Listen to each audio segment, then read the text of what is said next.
Hello, everyone. Welcome back to Fast and Fun English. Hey guys, it's great to see you again. Today's topic is something really special. It's called Stop Memorizing, Start Feeling English. Yes, because many English learners think if I memorize 1,000 words, I will speak fluently. But that's not true. Speaking English is not about remembering words. It's about feeling how the language flows. Exactly. So today we'll talk about how to stop memorizing and start feeling English so you can sound natural, confident, and happy when you speak. Let's start with a question. Anna, when you first learned another language, did you try to memorize everything? Whew. Oh, yes. I wrote hundreds of words in my notebook. Apple, banana, table.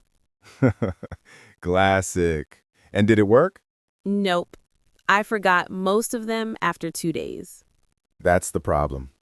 When you memorize, you only use your short-term memory. But language needs your feeling memory. Feeling memory? What's that?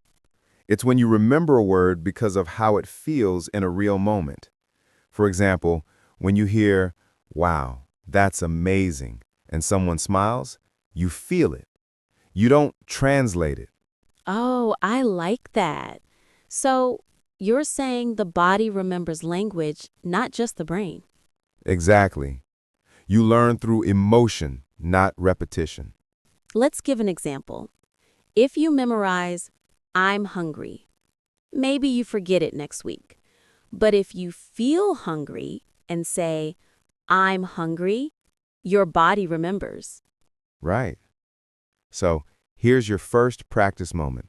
Repeat after me. I learn English with my heart. One more time. I learn English with my heart. Good. See? That's how we start to feel English. Many learners still study English like they study math, rules, formulas, lists. Yes, exactly. But English is not math. It's a music.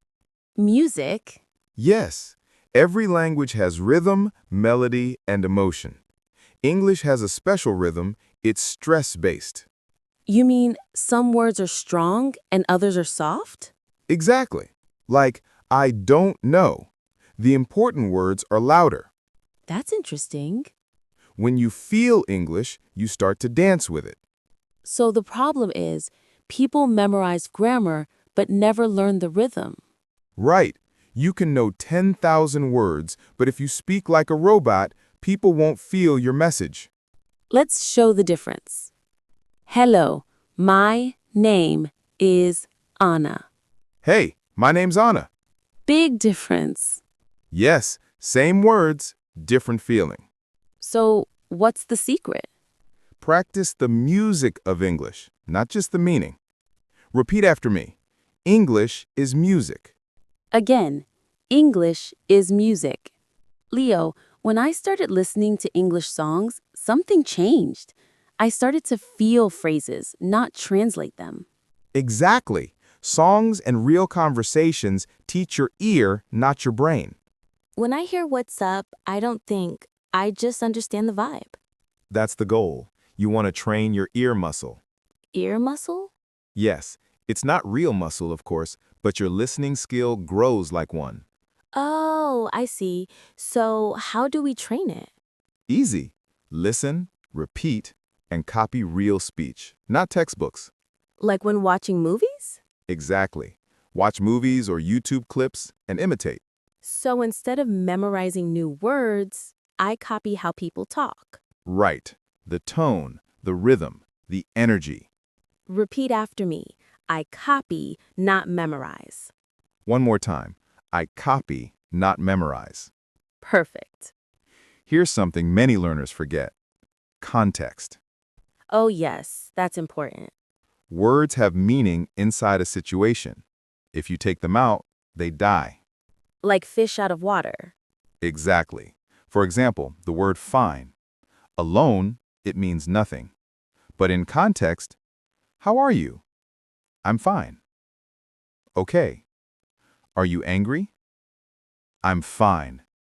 angry. So same word, different feeling. Yes. That's why you can't just memorize vocabulary. You have to feel the emotion behind it. So maybe English is more about vibe than vocabulary. You said it. Let's practice a few short lines with feeling. Repeat after me. I'm fine. Normal. I'm fine. Angry. I'm fine. Happy. Wow, 3 feelings, same words. See? You're already feeling English. Anna, do you know how children learn language? They don't study. They feel the meaning through life. Exactly. They listen, repeat, and use words in real moments. So, maybe English learners should be more like kids.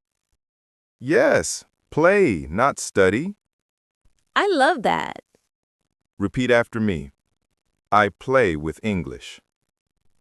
Again, I play with English. Great.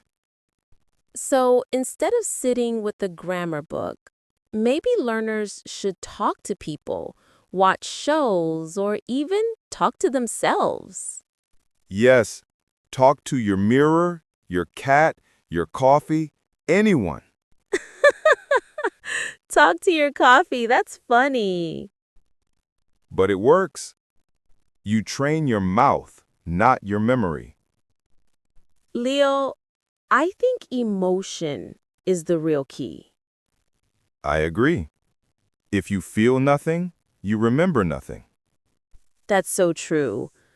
I remember phrases that made me laugh or cry. Exactly. The brain remembers emotion more than logic.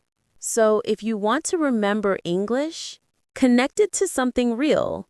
A movie, a joke, a song, or memory. Yes, language is not a system. It's a story. Repeat after me. English is a story. Once more, English is a story. So every time you learn a word, ask yourself, what's the feeling behind it? Perfect. That's how you start to live in English, not just study it. Let's share one simple method for our listeners. Okay, what's it called? The 3-feel method. Sounds cool. What are the 3 steps? Step 1. Listen and copy the sound. Don't think, just copy. Step 2. Connect to emotion. Smile. Be curious or surprised. Step 3. Use it in a real situation. That's easy to remember. Yes, listen, feel, use. Repeat after me. Listen, feel, use. Again, listen, feel, use. Let's talk about what not to do. Good idea. Mistake number 1, studying too much, speaking too little. Yes, you can't learn swimming by reading about water. Perfect example. You have to jump in. Mistake number 2, translating every word. Yes, that kills the feeling. And mistake number 3, being afraid to make mistakes. Irony, right? You learn English by failing in English. Exactly. Repeat after me. Mistakes are my teachers. One more time. Mistakes are my teachers. So, how can learners feel English every day? Easy. Add small English moments into your life. Like listening to English while cooking? Yes, or thinking in English when walking. Or saying good morning to yourself in English? Perfect. It's about living in the language, not waiting for class time. I like that idea. Live in English. Repeat after me. I live in English. Again, I live in English. Leo, today's conversation really changed how I see English learning. Me too. It's not about studying harder. It's about feeling deeper. Yes, because when you feel English, you remember it forever. And when you stop memorizing, you start enjoying the language. Exactly. So let's summarize for everyone. 1. Don't memorize, feel. 2. English is music. Listen to the rhythm. 3. Connect words with emotion and context. 4. Play, copy, and live in English. And remember, your heart learns faster than your head. Repeat after me one last time. I feel English. Again, I feel English. Perfect. Thanks for joining us today on Fast and Fun English. Keep smiling, keep speaking, and keep feeling English. See you next time. Bye, everyone.